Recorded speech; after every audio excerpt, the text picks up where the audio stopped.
Hey guys, it's Bro You Whack, and on Wednesday, the Overwatch Spotlight took place where they revealed mostly everything that's going to be coming to Overwatch throughout the year 2025. Season 15, Season 16, Season 17, shoot, even Season 18 content was revealed. So today, we're going to be going over everything that you can expect throughout the year, and if you know anybody that's wondering what's going to be happening with Overwatch 2 this year, well, send them this video. It helps them out, it helps me out, it helps everyone out. But let's get it started because there's a lot. The first thing that we're going to be going over is everything that's going to be coming out in Season 15, which comes out on February 18th, this Tuesday. Kind of snuck up on me. And the biggest thing that I'm so hyped to see coming back into Overwatch is the return of loot boxes! That's right, you're going to be able to earn loot boxes through the free track of the Battle Pass, so you're not going to be having to buy the Battle Pass to unlock loot boxes, and also through weekly challenges. Now, the loot boxes are, of course, going to have the Overwatch 1 cosmetics, but as showcased in the trailer, Overwatch 2 cosmetics, because we see weapon charms, which were exclusive to Overwatch 2. So I'm pretty sure the same can be said about Overwatch 2 skins also being loot boxes, but more information about loot boxes will probably come out in a later time. But along with loot boxes, the other major thing that's coming in Season 15 is this thing called perks. Now, perks are basically upgrades to already existing abilities for every single hero. You're gonna have two options to choose which upgrade you want from a hero, and each hero is gonna have a minor upgrade and then a major upgrade later on in the game. It's very similar to Junkenstein's Laboratory, where every single round you can choose which ability you want to upgrade. Same thing here, except it's like in real time. You don't have to wait at the beginning of the match or at the end of the match. It just happens right when it happens. I won't be going over all the upgrades because every single hero has 2 sets of upgrades, 4 in total, so it's a lot, but just know that there's going to be some really cool ability changes for your heroes that will make it a lot more effective throughout the game. Perks are not only going to be in quick play, but also in competitive, and speaking of competitive, as anticipated, Season 15 will have a rank reset. Now, this is not a traditional rank reset where everyone goes back to bronze. Just like how it was last year, everyone's probably going to drop 2 ranks or so. Like if you ended Season 14 in Diamond, you're probably going to be somewhere around Platinum or Gold. So just know that if you rank typically lower than where you're usually at, that's why. But now moving on to the rewards that we're going to be getting, because not only can you still unlock Gold and now Jade weapons with Legacy credits, but whenever you earn competitive points, you're going to be able to unlock Galactic weapons. The camo in the name speaks for itself, looking very similar to Dark Matter camo from Black Ops 3, but now in Overwatch 2, and I think this looks so much better than Jade. I don't know if it looks better than Gold, because Gold is so classic, but just note you can still unlock Gold and Jade weapons, just not with competitive points that you earn from Season 15, 16, 17, and so on. We're also going to be getting rank icon weapon charms as a reward at the end of every season, similar to Valorant. Wherever you end at the season, you're going to be able to get that icon as a weapon charm. Now, this is only going to be for Platinum and above, so if you're in Bronze, Silver, or Gold, well, this should motivate you to climb and actually want to win your games, because I know I'm going to be motivated because I actually love these weapon charms. I don't know why it took so long for them to bring it to Overwatch 2. And the other thing related to competitive is that the rank icon border is now going to be coming back with a new look with the separate divisions to indicate where you're actually in each respectful rank. Now, that was it for the 5v5 competitive system, but in the same season, in Season 15, they're not only going to be bringing back 6v6, but they're also going to be bringing it with its own competitive mode. Similar to Open Queue competitive, 6v6 will have its own competitive mode that you can play in and rank through. This competitive mode, along with the 6v6 quick play mode, is going to be coming at the mid-season patch, so it won't be here at the beginning of Season 15, so if you're a 6v6 sexual, you're going to have to wait a couple of weeks till it actually releases in the game. But here comes the fun stuff, what I really care about, the cosmetics that's going to be coming to Season 15. And let's just start off with the banger, because my girlies are coming back to Overwatch 2. The Les Seraphim collab is going to be making a return. Not only, I presume, are the original skins, the original 5 girlies, and maybe the Junkrat skin is going to be coming back, but I'm guessing that we're going to be getting more Les Seraphim collab skins because,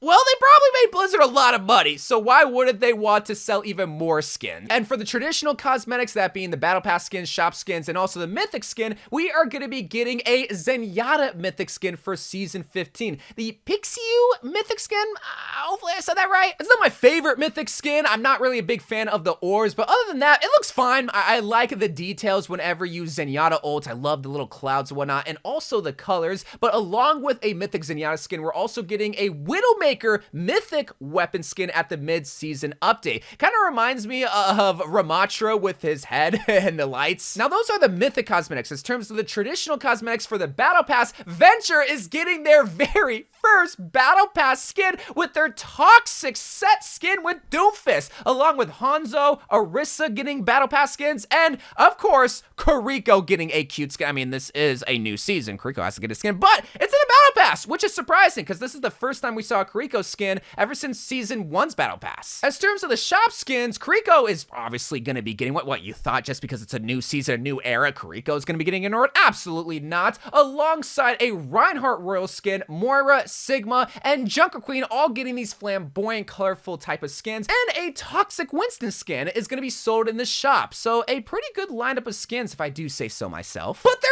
not my favorite because my favorite is obviously that Rainy Day May skin that's going to be part of this skin bundle featuring Mercy, a recolor of Orisa's Ducky skin, a recolor of Tracer. I mean, why are there so many recolors? It doesn't matter. I'm gonna get that May skin if it's the last thing I do because it looks so adorable. As terms of the other stuff that's also going to be coming during this season, the Overwatch Classic mode is going to be coming back with the GOATS meta. I am not looking forward to that because I think GOATS was the worst meta. There's a reason why. People say that killed Overwatch 2. We're also going to see a new hero trial period with the new hero Freja. Now, I won't talk much about Freja, mainly because I already made a video talking about Freja and also the new hero Aqua yesterday. If you want to check that video out, it's probably going to be popping on the right-hand corner, so go check that out. It also has gameplay of the character. I'm super hyped about her. And the final thing that's going to be coming in Season 15 is, of course, competitive drives, which is probably the worst time to play Overwatch, or the best time, depending on who you are. But that was everything that you can expect from Season 15, and now we're going to move on to Season 16, because this is also going to be jam-packed with stuff. First and foremost, the new hero Freja officially releases for Overwatch 2, probably in both competitive and in quick play like they do for every single hero. Again, if you want to see more information about Freja and how they play, go check out yesterday's video. But the biggest thing that I think everyone has been asking Blizzard to at least experiment with is hero bans. And we're going to see hero bans officially come into the game for Season 16.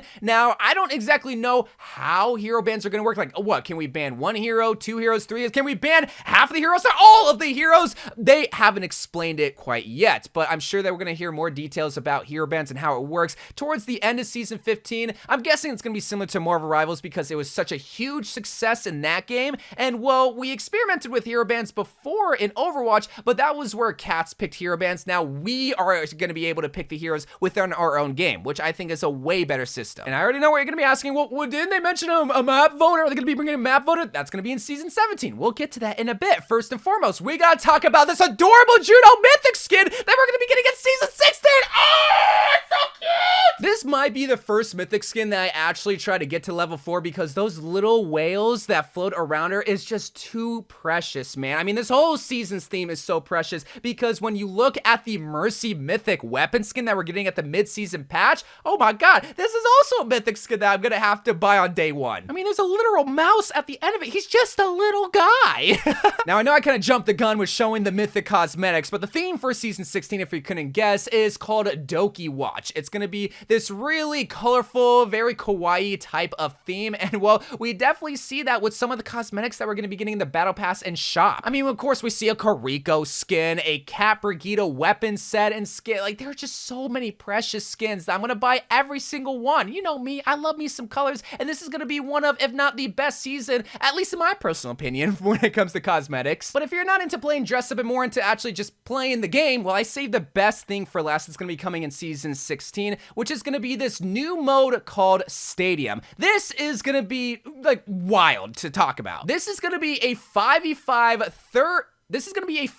first or third person experience where you're going to be able to modify and upgrade your heroes throughout the whole entire game. So this is not perks, right? Perks is its own separate thing, and Stadium is its own separate game mode. Basically, you have to go and cap points on a map, and the more kills and capture points you get, the more coins that you can buy modifications for your heroes to upgrade them, like a Flying Reaper, Nano Boost yourself. It's not just, there's so many modifications for heroes that it's it's not gonna be like traditional Overwatch. It kind of reminds me of League of Legends, and that's coming from someone that has 0 hours played in League of Legends, so take that with a grain of salt. I'm probably gonna have to make a separate video talking about Stadium because it's just very complicated with how much is going on. Like, you see the menu and you're just overwhelmed with what's going on. But just know that this is probably the one thing that people are saying that Overwatch copied from Marvel Rivals, having an option be in third person, which I think is silly because, okay, then did Marvel Rivals copy Fortnite since third person was popular? I don't get that. But we gotta move on to the next season because now we're in season 17. Now, the major thing that's coming to this season is the map voter. Now, I don't know if this is just gonna be strictly map voting and not mode voting. Like, do you have a choice between Ilios and Hollywood, or is it just between Ilios and another control map? Of course, we'll find out more information about map voting probably in the middle of season 17, but just know that's also going to be coming alongside hero bans in season 16. That's the star piece of that season, but the other thing a lot of people are going to be looking forward to is a hero trial period with the up-and-coming season 18 hero, codename Aqua. Now, Aqua's not going to be their official name probably because, well, that's just their code name. And if you're wondering who Aqua is, he is a Chinese waterbender who apparently has the coolest animation in the way that he does DPS in the game. Now, I don't know if he's gonna be a DPS because getting a 2 DPS back-to-back, that might rub people the wrong way, but just know we will find out more information about him come season 17. But the other things that we can look forward to in season 17 is, of course, a Mythic skin and a Mythic weapon skin. And if it wasn't for that Juno skin, this D.va Siberian Tiger Mythic skin would definitely be my favorite Mythic skin. Finally, we get a D.va skin. It only took 17 seasons, but apparently it's like really hard to design a skin around D.va. Not only that, a Mythic skin, but I'm so glad we're getting like an intimidating skin for D.va because I feel like she doesn't really have a lot of those types of skins. And the fact that we're getting the Korean animal for her Mythic skin is so sick. But along with the D.va skin, Reaper is going to be getting a Mythic weapon skin.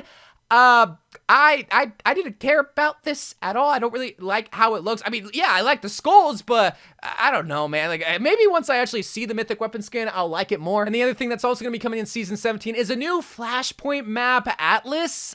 People don't like Flashpoint, so I'm sure a lot of people won't be hyped about Atlas coming. Along with that, map updates to already existing maps. I don't like map updates personally. I think it kind of tears away from the nostalgia that I love about Overwatch 1, but if it makes the map better, okay, so be it. But let's not end negatively, because now we gotta talk about this content that's gonna be coming in season 18, which is just one thing, and that's the new hero Aqua. Of course, he officially releases in season 18, and that's all that they revealed for season 18, because, well, that's what, in, I think, December, September, it's a long ways away. But after nearly 13 minutes of news updates and so many amazing things that got announced, can we safely answer the question, is Overwatch back? And as someone who takes a neutral stance most of the time, I honestly think Overwatch is back. Not just because of the cute cosmetics, not because of Rainy Day May, even though that definitely helped, but because, like, they're actually listening to the community, they're bringing back loot boxes, they're bringing hero bans, a map voter, which I think people would have been fine not having a map voter, but they're still doing that too. Awesome heroes coming out, just like they're bringing so much throughout the year 2025, and I don't think this is all of it, but at least as of right now, this is all that I have for you for the year 2025. Let me know what you guys think about all of the things and what you're most excited about, and until then, I love you guys. Thank you guys for watching more Overwatch 2 videos to come, and bye.